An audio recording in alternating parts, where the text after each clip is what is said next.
চাৰ্জশ্বিটত কি আছে সবিশেষ আমি জানিব পৰা নাই, কিন্তু এটা বাক্য আমি খবৰ পাইছোঁ যে অধিবক্তা এগৰাকীয়ে কৈছে যে সুৰুঙা থাকিব পাৰে, আৰু সেইকাৰণে আমি কৈছিলোঁ CBIক দিব লাগে বুলি। সুপ্ৰিম কোৰ্ট মনিটৰ্ড CBI এনকুৱাৰী আমি বিচৰাৰ কাৰণটো এইটো।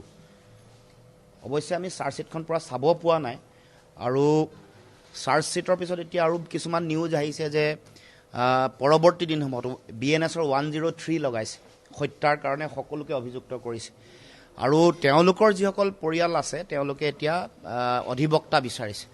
ইয়াৰ লগত কাৰিকৰীগত কিছুমান কথা আমি কৈছিলোঁ যে SIT নবনোৱাৰ আগত আটাইতকৈ যিগৰাকী ৰেছপনচিবল মানুহ, সাংবিধানিক যিগৰাকী মুৰব্বী বুলি কয়, তেওঁ হত্যা হোৱা বুলি কৈছিলে। চাৰ্জশ্বিটখন মানে যেতিয়ালৈকে কমপ্লিট হোৱা নাছিলে, যিখন ছাবমিট কৰা হোৱা নাছিলে কোৰ্টৰ আগত, তাৰ আগতো বাৰে বাৰে দৃঢ়তাৰে হত্যা হোৱা বুলি কৈছে। এইবোৰৰ এডভাৰ্ছ নেগেটিভ যিটো ইম্পেক্ট লিগেলি ন্যায় প্ৰক্ৰিয়াটোত, ন্যায় ব্যৱস্থাটোত হয়তো পৰিবও পাৰে। সেইকাৰণে কৈছিলোঁ যে এই কথা বতৰাবোৰে অভিযুক্তসকলক সুৰুঙাৰে তেওঁলোকে দুখমুক্ত হোৱাৰ সুযোগটো ন্যায়ালয়ত মুখ্যমন্ত্ৰীয়ে নিজে গঢ়ি দিছে নেকি, এইবোৰ কথাও পৰৱৰ্তী দিনসমূহত আছে। কিন্তু আমি সকলোৱে জুবিনদাৰ ন্যায় প্ৰাপ্তিৰ কাৰণে আমি যুঁজি আছোঁ, আৰু সেইকাৰণে আমি আশাবাদী। আজি কেৱল মাত্ৰ অধিবক্তা এগৰাকীৰ মই একো চাব পোৱা নাই, কিছু মোৰ মেছেজহে আহিছে যে কৈছে যে সুৰুঙা থাকিব পাৰে। এই বাক্যটোৰ পৰা এইটোৱে প্ৰমাণ হয় যে ইয়াত CBI এনকুৱাৰীৰ প্ৰয়োজনীয়তা আছিলে, আৰু supreme court monitor CBI enquiry, সেইটো আজিও আমি কৈছোঁ। কাৰণ মুখ্যমন্ত্ৰীগৰাকীয়ে গোটেই তদন্ত প্ৰক্ৰিয়া চলি থকাৰ মাজত যেনেধৰণে যিবোৰ কথা ক'লে, এখন চেনচেশ্যন নাটক হৈ থকা নিচিনাকৈ, চেনচেশ্যনেল নাটক হৈ থকা নিচিনাকৈ, সৰ্বসাধাৰণ জনগণক উত্তেজনা দিব পৰা, ৰাইজে আশা কৰা ধৰণে তেওঁ কৈ থকা যিটো কথা, ন্যায় ব্যৱস্থাটো তেনেকুৱা নহয়। ন্যায় ব্যৱস্থাটো বা তেওঁলোকৰ যিটো দায়িত্ব, তেওঁলোকৰ দায়িত্ব, মৌলিক দায়িত্ব এইটোহে হ'ব লাগিছিল যে চাৰ্জশ্বিটখন ফুল প্ৰুফ হ'ব লাগে। প্লেচ অফ অকাৰেঞ্চ য'ত আছে, ছিংগাপুৰত যিসকল মানুহ মৃত্যুৰ সময়ত আছিলে চবকে ধৰি আনি কৰায়ত্ব কৰি অসমত ৰাখিব লাগিছিল। তাৰ কাৰণে আন্তঃৰাষ্ট্ৰীয় চুক্তিও ছিংগাপুৰ চৰকাৰৰ লগত আছে। প্লেচ অফ অকাৰেঞ্চলৈ IO যিগৰাকী আছে সেইগৰাকী যাব লাগিছিল।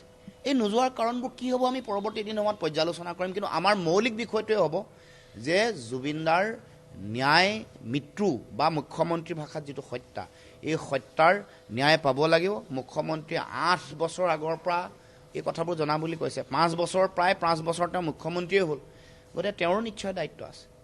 তেওঁৰ এই দায়িত্বত কিয় বিফলতা তেওঁ মূৰ পাতি ল'বনে নলয়, এইটো মূল কথা। যে তেওঁ মুখ্যমন্ত্ৰী চলি থকা কালত, গৃহমন্ত্ৰী হৈ থকাৰ সময়ত 8 বছৰ আগৰ পৰা গম পোৱাৰ যিটো ষড়যন্ত্ৰ, এই ষড়যন্ত্ৰটো পৰ্দাফাছ কৰি যিসকল ইয়াৰ লগত ষড়যন্ত্ৰৰ লগত জড়িত হৈ আছে, জাতীয় সম্পদগৰাকী মৃত্যুৰ মুখলৈ তিল তিলকৈ এৰি দিয়াৰ যিবোৰ কথা, এই কথা বতৰাবোৰ অসমৰ জনগণে জানিব খুজিছে। আৰু মুখ্যমন্ত্ৰীয়ে কাম কাজত আৰু মানুহে ৰহস্যৰ গুণ পাইছে। ৰৈ বিনালেখন আজিলৈকে মুখ্যমন্ত্ৰীয়ে চাবলৈ সময় উলিয়াব নোৱাৰিলে। এইবোৰ কথাত অসমৰ জনগণৰ আৰু সন্দেহ আৰু শংকা অধিক ঘনীভূত হৈছে। আৰু হত্যা বুলি মুখ্যমন্ত্ৰীয়ে কোৱাৰ পিছত আমি ভাবোঁ যে যিসকল আপোনালোকে দেখি আছে ABCD, তেওঁলোকৰ এগৰাকী জাতীয় সম্পদ যাক লৈ তেওঁলোকে বজাৰখন চলাই আছিলে, সেইসকল হত্যাৰ কাৰক হ'ব নোৱাৰে। হত্যা কৰিবলৈ শক্তিশালী কোনোবা ফ'ৰ্চ লাগিব, শক্তিশালী কোনোবা শক্তি লাগিব, কোনোবা মানুহ লাগিব। কোনোবা হত্যা কৰিবৰ কাৰণে তেওঁৰ যিটো প্ৰভাৱ, জাতীয় জীৱনত আদৰ্শগত যিটো প্ৰভাৱ, সমাজ জীৱনত যিটো প্ৰভাৱ, সেই আদৰ্শ আৰু দৰ্শনক বিৰোধ কৰা, সেই আদৰ্শ আৰু দৰ্শন সংকটত পৰিব বুলি ভবা কোনোবা মানুহেহে তেওঁ হত্যা কৰিব পাৰে। এইবোৰ কথা আমি নিৰ্মূলভাৱে বিশ্লেষণ কৰিব লাগিব। সেইকাৰণে চাৰ্জশ্বিটখন আমি প্ৰথম চাই লওঁ। আমি যিবোৰ আংশিকভাৱে গম পাইছোঁ আৰু মুখ্যমন্ত্ৰীৰ গতিবিধি আৰু কথা বতৰা যিবোৰ দেখিছোঁ, তাৰ পৰা অনুমান কৰি এইবোৰ কথা কৈছোঁ, আৰু এইখিনি কথা সত্য আপোনালোকে চাব। আৰু পৰৱৰ্তী দিনসমূহতো ন্যায়িক কথা বতৰাবোৰ আমি নিশ্চিতভাৱে আলোচনা কৰিম।